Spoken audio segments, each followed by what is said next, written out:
가라고. 오늘부터 다시는 내 집안 일은 신경 쓰지 말고 이 친정만 챙기고 살아. 30년 성실한 남편의 입에서 처음 나온 외침이었습니다. 대체 무슨 일이 있었을까요? 평생 묵묵히 살아온 버스 기사 김도연의 이야기 지금 시작합니다. 김도연은 올해 62살입니다. 지난달 그는 35년간 몸담았던 버스 기사 일을 정년으로 마무리했습니다. 마지막 운행을 마치고 차고지에 버스를 세웠을 때 동료들이 박수를 쳐줬습니다. 도연이 형, 고생 많으셨어요. 이제 좀 쉬세요. 도연은 어색하게 웃으며 고개만 끄덕였습니다. 그는 평생 말이 많지 않았습니다. 대신 성실함으로 가족을 지켰습니다. 비 오는 날도 눈 쌓인 겨울밤도 한 번도 결근한 적 없었습니다. 아내와 딸을 위해서였습니다. 이제 좀 편하게 살아볼까? 은퇴 후 그가 품은 소박한 바람이었습니다. 도연의 집은 서울 외곽의 작은 아파트입니다. 거실 창문 너머로 공원이 보이고 저녁이면 산책하는 사람들이 지나갑니다. 아내 정미정은 올해 58입니다. 조용하고 차분한 성격입니다. 집안일을 깔끔하게 하고 말수도 많지 않습니다. 두 사람은 30년 전 중매로 만나 결혼했습니다. 첫 만남에서 도연은 미정의 단정한 모습이 마음에 들었습니다. 미정은 도연의 성실한 눈빛에 믿음이 갔습니다. 결혼 후 도연은 매일 새벽 4시에 일어나 첫 차를 몰았습니다. 미정은 도시락을 싸주고 퇴근하면 따뜻한 밥을 차려놓았습니다. 평범하고 조용한 일상이었습니다. 딸 하나를 낳아 키우고 이제 딸도 시집을 갔습니다. 손주도 하나 생겼습니다. 도연은 생각했습니다. 이제 우리 둘만 남았으니 여행도 다니고 손주도 같이 보러 가고 그렇게 살면 되겠지. 하지만 현실은 달랐습니다. 은퇴 후 한 달이 지났습니다. 도연이 집에 있는 시간이 늘어났는데 오히려 미정은 집을 더 자주 비웠습니다. 여보, 나 친정 엄마 좀 다녀올게. 오빠네 이사 도와줘야 해서 갔다 올게. 조카 돌잔치 있어서 하루 다녀올게. 하루가 멀다 하고 미정은 친정에 갔습니다. 새벽에 나가서 저녁 늦게 돌아오기 일쑤였습니다. 도연은 혼자 라면을 끓여 먹었습니다. 공원을 혼자 산책했습니다. 손주를 보러 가자고 하면 미정은 말했습니다. 나는 피곤해서 여보 혼자 다녀와요. 반대로 도연의 어머니 생신 때였습니다. 여보, 어머니 생신인데 같이 가자. 미정은 침대에 누운 채 말했습니다. 나 오늘 허리가 너무 아파서 못 갈 것 같아요. 도연은 혼자 고향에 내려갔습니다. 어머니는 물었습니다. 며느리는? 몸이 안 좋대요, 어머니. 어머니는 아무 말 없이 고개만 끄덕였습니다. 도연은 형제들 앞에서 작아졌습니다. 이런 일이 한두 번이 아니었습니다. 조카 결혼식, 사촌 환갑잔치, 친척 장례식, 도연 쪽 집안 행사에 미정이 참석한 적이 거의 없었습니다. 항상 몸이 안 좋아서 갑자기 일이 생겨서였습니다.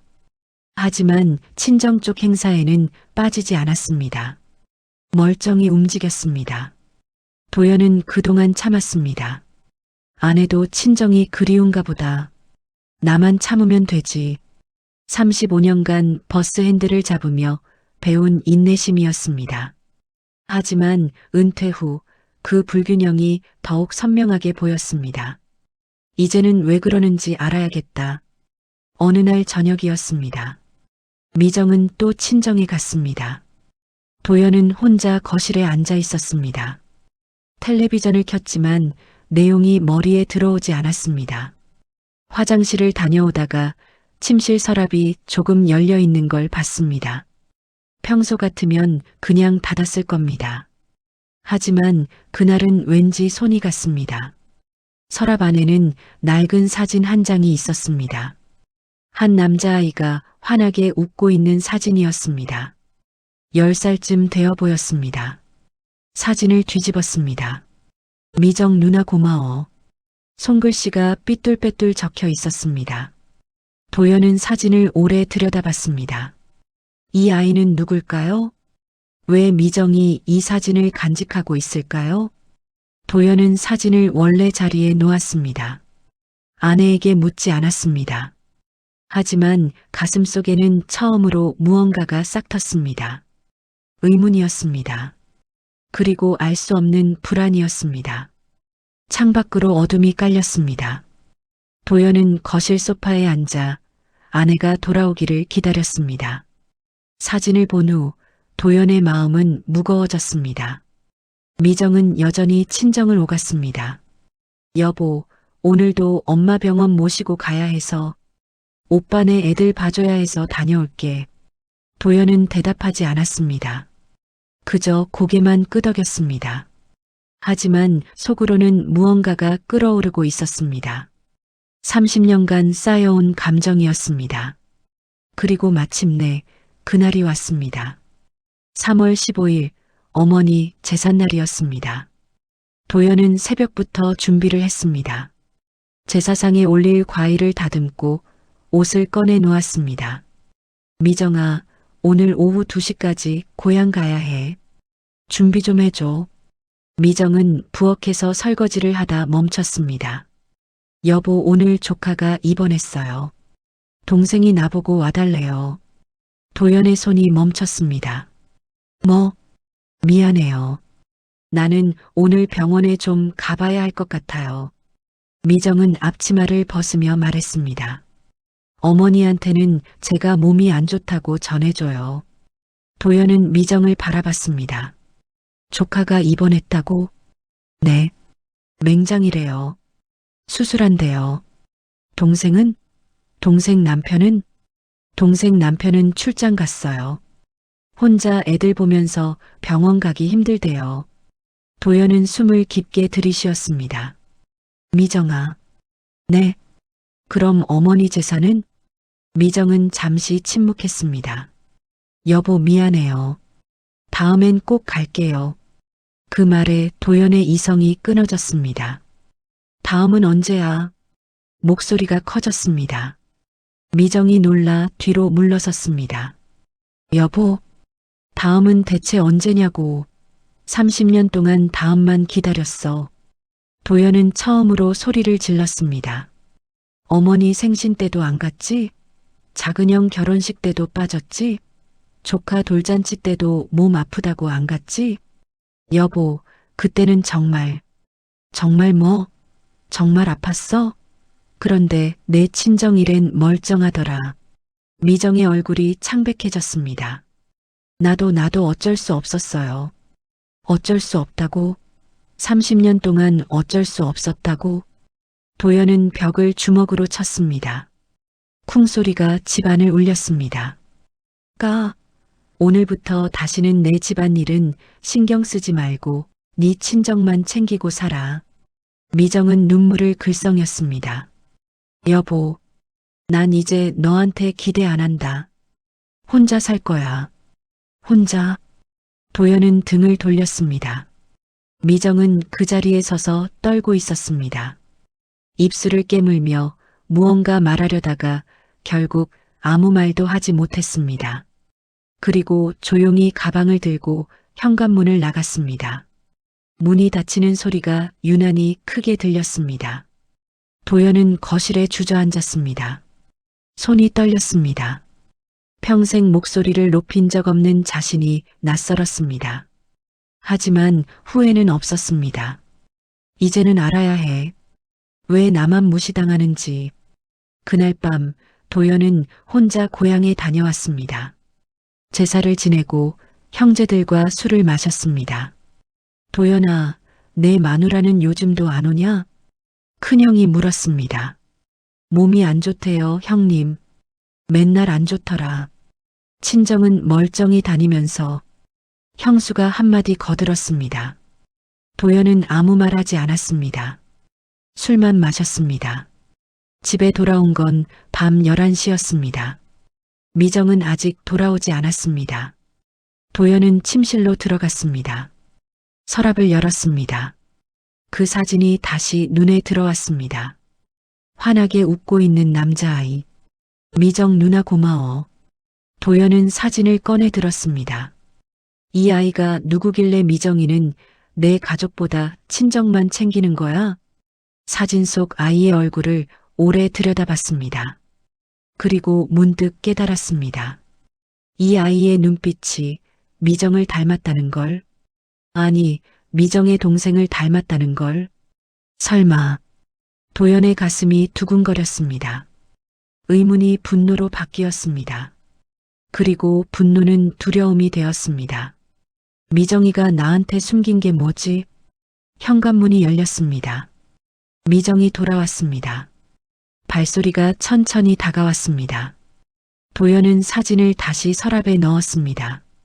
침대에 누워 눈을 감았습니다. 미정은 조용히 침실로 들어왔습니다. 옷을 갈아입는 소리가 들렸습니다.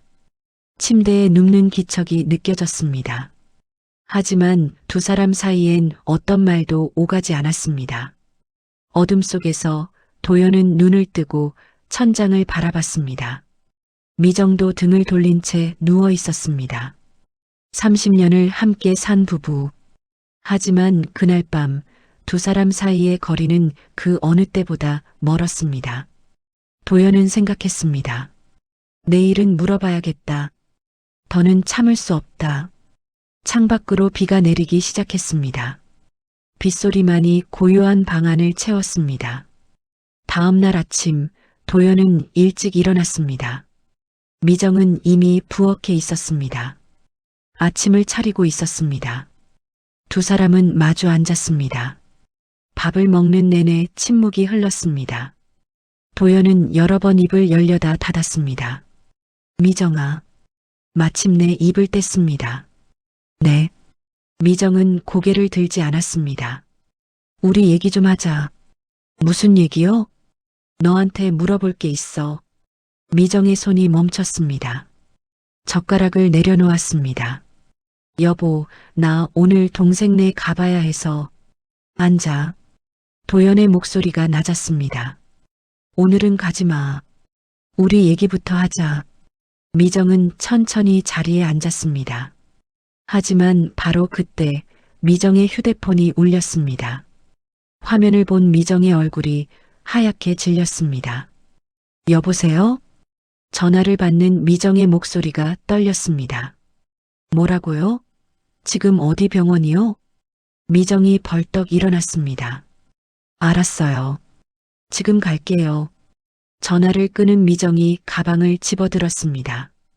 여보, 미안해요. 동생이 병원에 실려갔대요. 뭐? 과로로 쓰러졌대요. 나 지금 가봐야 해요. 미정은 현관으로 달려갔습니다. 도연은 뒤따라 일어났습니다. 미정아. 하지만 문은 이미 닫혔습니다. 도연은 거실에 홀로 남았습니다. 또 이렇게 가는구나. 그는 주먹을 쥐었습니다. 하지만 이번엔 달랐습니다. 나도 따라가 봐야겠다. 도연은 택시를 탔습니다. 미정이 말한 병원 이름을 기억하고 있었습니다. 서울 동쪽 끝 1시간 거리였습니다. 차 안에서 도연은 창밖을 바라봤습니다. 대체 미정이 동생은 왜 자꾸 쓰러지는 거야? 의문이 꼬리를 물었습니다. 병원에 도착했습니다. 응급실 입구에서 미정을 찾았습니다. 미정은 복도 벤치에 앉아 있었습니다. 고개를 떨구고 두 손으로 얼굴을 가리고 있었습니다. 도연은 천천히 다가갔습니다. 미정아. 미정이 깜짝 놀라 고개를 들었습니다. 여보, 왜 여기? 나도 왔어. 동생 어떻게 됐어? 미정은 대답하지 못했습니다. 그저 눈물만 흘렸습니다. 바로 그때였습니다. 복도 저쪽에서 한 청년이 다가왔습니다. 키가 크고 단정한 인상이었습니다. 20살쯤 되어 보였습니다. 청년은 미정을 보고 달려왔습니다. 이모, 민규야. 미정이 청년을 끌어안았습니다. 도연은 그 모습을 멍하니 바라봤습니다. 민규, 청년이 도연을 돌아봤습니다. 도연 아저씨시죠? 도연은 놀랐습니다. 넌 누구냐? 청년은 잠시 망설이다가 입을 열었습니다. 저는 이모가 키워준 동생의 아들, 민규예요. 동생의 아들? 도연의 머릿속이 복잡해졌습니다. 그럼 너는 미정이 조카? 네. 민규는 고개를 숙였습니다. 아저씨 저 때문에 이모가 고생하셨어요. 무슨 소리야? 민규의 눈에 눈물이 고였습니다. 제 아빠는 저를 버렸어요. 엄마는 제가 5살 때 돌아가셨고요. 도연은 숨이 막혔습니다. 그래서 외삼촌이 저를 키우셨는데 외삼촌도 사고로 세상을 떠나셨어요. 민규의 목소리가 떨렸습니다. 그때 이모가 저를 데려가셨어요. 10살 때였어요. 그럼 그때부터 미정이가 너를? 네. 학교 보내주시고 밥 먹여주시고 다 해주셨어요. 도연은 뒤로 물러섰습니다. 그리고 외삼촌이 남긴 빚도 이모가 다 갚으셨어요. 빚? 네. 3천만 원이요. 이모가 10년 넘게 조금씩 갚으셨어요. 도연의 다리에 힘이 풀렸습니다. 벤치에 주저앉았습니다. 미정이가 혼자서 이모는 아저씨한테 절대 말하지 말라고 하셨어요. 민규가 고개를 숙였습니다. 남편분이 알면 집만 될까 봐라고 하셨어요. 도연은 아무 말도 할 수 없었습니다. 30년 동안의 서운함이 한순간에 무너졌습니다. 아저씨 죄송해요. 제가 없었으면. 아니야. 도연은 떨리는 손으로 민규의 어깨를 잡았습니다. 내 잘못이 아니야. 그리고 미정을 바라봤습니다. 미정은 고개를 돌린 채 울고 있었습니다. 의사가 나왔습니다. 보호자분이세요? 네, 전데요. 미정이 일어났습니다. 환자분 과로에 극심한 스트레스가 겹쳐서 쓰러지셨습니다. 장기간 혼자 너무 많은 것을 짊어지신 것 같아요. 몸도 마음도 한계였습니다. 의사는 차트를 덮으며 말했습니다. 지금은 안정을 취하고 계시니 괜찮습니다. 하지만 앞으로는 주변 도움을 받으셔야 해요. 미정은 고개를 끄덕였습니다. 의사가 가고 도연은 병실 문 앞에 섰습니다. 창문 너머로 미정의 동생이 보였습니다. 창백한 얼굴로 누워 있었습니다. 점적이 연결되어 있었습니다. 저 사람도 혼자 버티고 있었구나. 도연은 무릎에 힘이 풀렸습니다. 복도 벤치에 앉았습니다. 미정이 옆에 앉았습니다. 여보. 도연은 대답하지 않았습니다. 미안해요. 말 안 해서. 왜 나한테 말 안 했어? 도연의 목소리가 떨렸습니다. 당신은 평생 고생했잖아요. 미정이 조용히 말했습니다. 나까지 짐 지우고 싶지 않았어요. 그래서 혼자 10년 넘게. 도연은 주먹을 쥐었습니다. 민규는 제가 안 챙기면 아무도 없으니까요. 미정의 눈에서 눈물이 떨어졌습니다. 동생의 마지막 부탁이었어요. 민규 좀 부탁해라고. 도연은 아무 말도 할 수 없었습니다. 30년 동안 쌓였던 서운함. 그리고 미정이 혼자 버텨온 세월. 둘이 뒤엉켜 가슴을 짓눌렀습니다. 미안하다, 미정아. 도연의 눈에서 눈물이 흘렀습니다. 나는 아무것도 몰랐어. 두 사람은 복도 벤치에 나란히 앉아 울었습니다. 지나가는 사람들이 쳐다봤지만 아무도 신경 쓰지 않았습니다. 저 멀리 민규가 서 있었습니다. 두 사람을 바라보며 조용히 고개를 숙였습니다.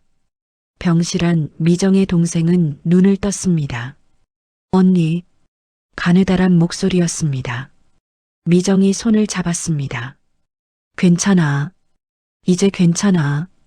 동생은 천천히 고개를 돌렸습니다. 문 밖에 서 있는 도연이 보였습니다. 형부? 동생의 눈이 커졌습니다. 형부가 왜 여기? 미정은 대답하지 못했습니다. 도연이 병실 안으로 들어왔습니다. 안녕하세요. 도연은 어색하게 인사했습니다. 형부 죄송해요. 동생이 눈물을 흘렸습니다. 제가 언니한테 너무 짐이 됐죠? 아니에요. 미정이 손을 꽉 쥐었습니다. 그런 소리 하지 마. 도연은 침대 옆에 섰습니다. 무거운 침묵이 흘렀습니다. 형부 앉으세요. 동생이 말했습니다. 도연은 의자에 앉았습니다. 저 말씀드릴 게 있어요. 동생이 천천히 입을 열었습니다. 언니가 절대 말하지 말라고 했는데 이젠 말해야 할 것 같아요. 괜찮아. 내가 다 들었어. 도연이 손을 내저었습니다. 아니에요. 다 아는 게 아니에요. 동생의 목소리가 떨렸습니다. 민규를 언니가 키운 것만 아니에요.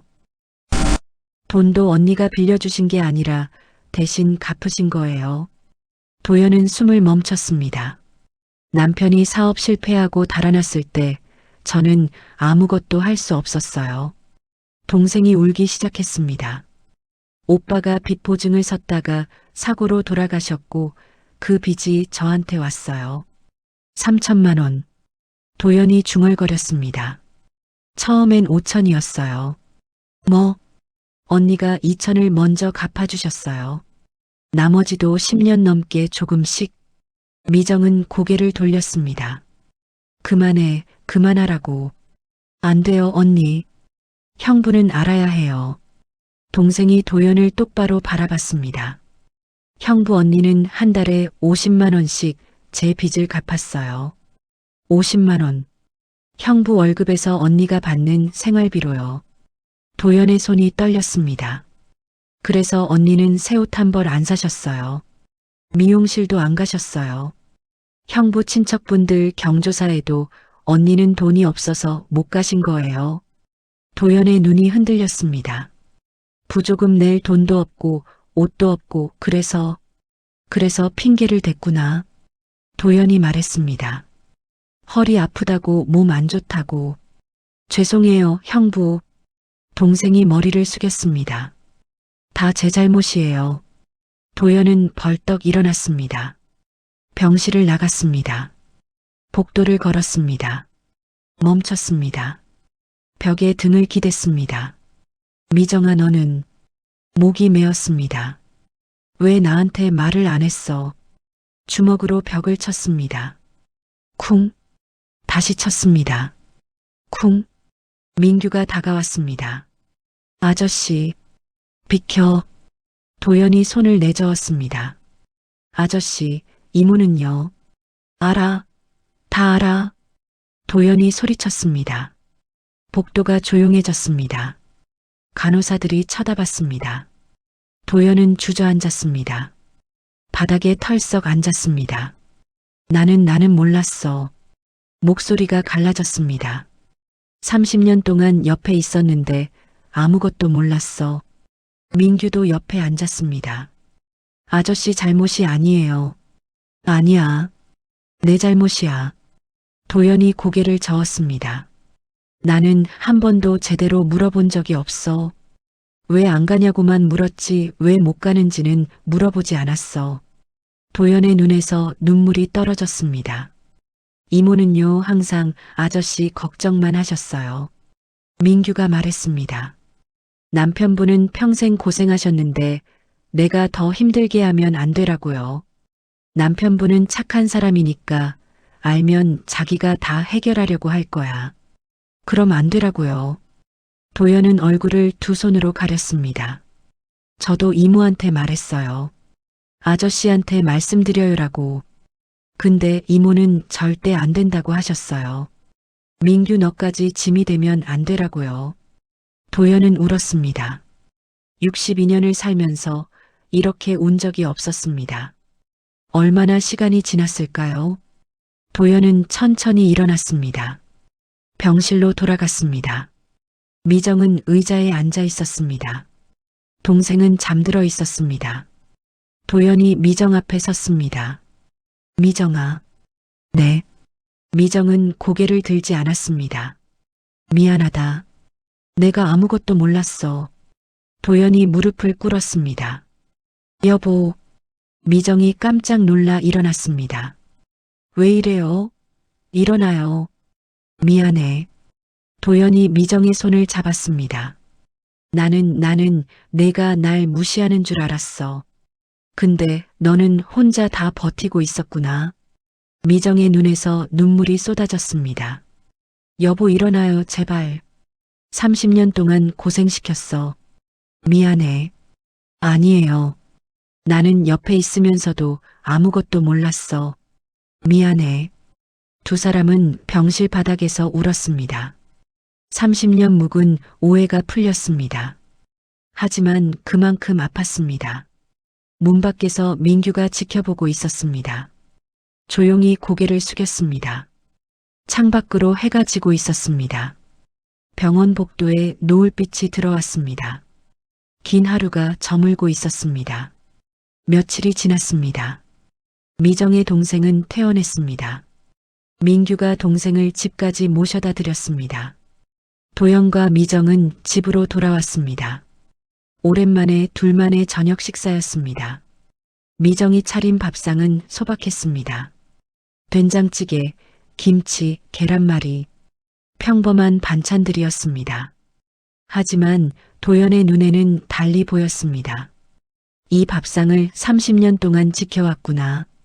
마음 한편이 묵직했습니다. 미정은 조용히 밥을 먹었습니다. 도연도 말없이 숟가락을 들었습니다. 하지만 이번엔 다른 침묵이었습니다. 서운함이 아닌 이해의 침묵이었습니다. 여보, 도연이 먼저 입을 열었습니다. 네. 민규 우리 집에서 같이 살면 어떨까? 미정의 손이 멈췄습니다. 뭐라고요? 그 애 아직 어리잖아. 대학생이고. 하지만 내가 책임질게. 도연이 미정을 바라봤습니다. 내가 10년 넘게 지킨 아이야. 그럼 이젠 내가 함께 지켜야지. 미정의 눈에 눈물이 고였습니다. 다음 날 도연은 민규를 불렀습니다. 동네 작은 식당이었습니다. 민규는 긴장한 얼굴로 마주 앉았습니다. 아저씨 불러주셔서 감사합니다. 괜찮아. 편하게 있어. 도연이 물을 따라줬습니다. 민규야. 네, 아저씨. 너 우리 집에 와서 같이 살면 안 되겠니? 민규는 깜짝 놀랐습니다. 예. 저요? 응. 내 이모랑 나랑 같이. 아니에요. 저는 그냥. 민규가 손사래를 쳤습니다. 저 때문에 이모가 고생하셨는데 이제 더는 짐 안 될게요. 짐이 아니야. 도연이 단호하게 말했습니다. 넌 미정이가 지킨 아이야. 그럼 나한테도 지켜야 할 가족이야. 아저씨, 내 이모는 10년 넘게 혼자 힘들었어. 이제는 내가 함께 할 거야. 도연은 민규의 어깨를 잡았습니다. 그러니까 너도 우리랑 같이 살자. 민규의 눈에서 눈물이 떨어졌습니다. 감사합니다. 정말 감사합니다. 20살 청년은 그 자리에서 울었습니다. 도연도 눈시울이 붉어졌습니다. 고맙다, 민규야. 그동안 잘 견뎌줘서. 두 사람은 한참을 그렇게 앉아 있었습니다. 창밖으로 봄바람이 불어왔습니다. 일주일 후 민규가 짐을 들고 왔습니다. 큰 가방 하나가 전부였습니다. 이게 다야? 도연이 물었습니다. 네, 저는 원래 짐이 별로 없어요. 민규가 쑥스럽게 웃었습니다. 미정이 방을 정리해 놨습니다. 작은 공부방이었습니다. 책상과 침대, 옷장이 놓여 있었습니다. 여기서 지내면 돼. 좁지만. 아니에요, 이모. 너무 좋아요. 민규는 방을 둘러보며 감탄했습니다. 제 방이 생긴 건 처음이에요. 그 말에 미정이 눈시울을 붉혔습니다. 저녁 식사 시간이었습니다. 세 사람이 식탁에 둘러앉았습니다. 이상한 풍경이었습니다. 하지만 어색하지 않았습니다. 도연은 민규에게 반찬을 건넸습니다. 많이 먹어라. 감사합니다, 아저씨.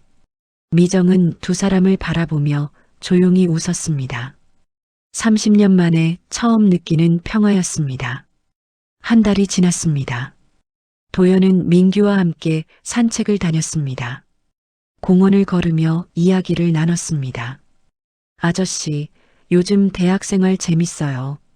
그래, 전공이 뭐라고 했지? 사회복지학이요. 나중에 저 같은 아이들 돕고 싶어요. 도연은 고개를 끄덕였습니다. 잘 생각했다. 넌 충분히 할 수 있어. 민규는 밝게 웃었습니다. 두 사람은 벤치에 앉았습니다. 아저씨, 응? 이모한테 잘해주세요. 이모는 평생 남을 위해서만 사셨어요. 이젠 이모가 행복할 차례예요. 도연은 민규를 바라봤습니다. 알았어. 약속할게. 감사합니다. 민규가 고개를 숙였습니다. 저도 아저씨한테 잘할게요. 아들처럼요. 도연의 가슴이 뜨거워졌습니다. 고맙다, 민규야. 두 사람은 노을을 바라보며 앉아 있었습니다. 5월 어느 주말이었습니다. 도연은 아내에게 제안했습니다. 여보, 우리 여행 갈까? 여행이요? 미정이 놀란 표정을 지었습니다. 응. 민규도 데리고. 셋이서. 정말요? 나 은퇴하면 여행 다니고 싶다고 했잖아. 이제 가자. 미정의 얼굴이 밝아졌습니다. 어디로 갈까요? 내가 가고 싶은데. 내가 정해. 미정은 잠시 생각하다 말했습니다. 바다 보러 가고 싶어요. 좋아. 그럼 동해 쪽으로 가자. 다음 주 세 사람은 차를 타고 떠났습니다. 도연이 운전을 했습니다. 미정은 조수석에, 민규는 뒷좌석에 앉았습니다. 창밖으로 풍경이 흘러갔습니다. 이모, 저 바다 처음 봐요. 민규가 신나서 말했습니다. 그래, 우리 많이 보고 오자. 미정이 웃으며 대답했습니다. 도연은 백미러로 두 사람을 바라봤습니다. 마음이 따뜻해졌습니다. 바다에 도착했습니다. 파도 소리가 들렸습니다. 모래사장을 걸었습니다. 도연은 아내의 손을 잡았습니다. 여보, 네. 이제부터는 둘이 아닌 셋이 가는 거다. 미정이 고개를 끄덕였습니다. 눈물이 흘렀습니다. 하지만 이번엔 슬픔이 아니었습니다. 고마워요, 여보. 내가 더 고맙지. 두 사람은 바다를 바라봤습니다. 민규는 파도에 발을 담그고 웃고 있었습니다. 그렇게 새로운 가족이 시작되었습니다. 30년 동안 쌓인 오해는 풀렸습니다. 그리고 새로운 이해가 자리 잡았습니다. 도연은 깨달았습니다. 사랑은 말로만 하는 게 아니라는 것을, 때론 침묵 속에서, 혼자 짊어진 무게 속에서도 사랑은 존재한다는 것을 미정도 알았습니다. 혼자 견디는 것만이 사랑이 아니라는 것을, 함께 나누는 것도 사랑이라는 것을, 그리고 민규는 배웠습니다. 세상에는 아직 따뜻한 사람들이 있다는 것을, 가족이란 피로만 이어지는 게 아니라 마음으로도 이어진다는 것을. 저녁 식탁에는 이제 3개의 숟가락이 놓입니다. 웃음소리가 집안을 채웁니다. 도연은 62년을 살면서 이제야 진짜 가족의 의미를 알았습니다. 창밖으로 봄이 지나고 여름이 왔습니다. 그리고 계절은 계속 흘러갑니다. 하지만 이제 이 집의 계절은 늘 따뜻합니다.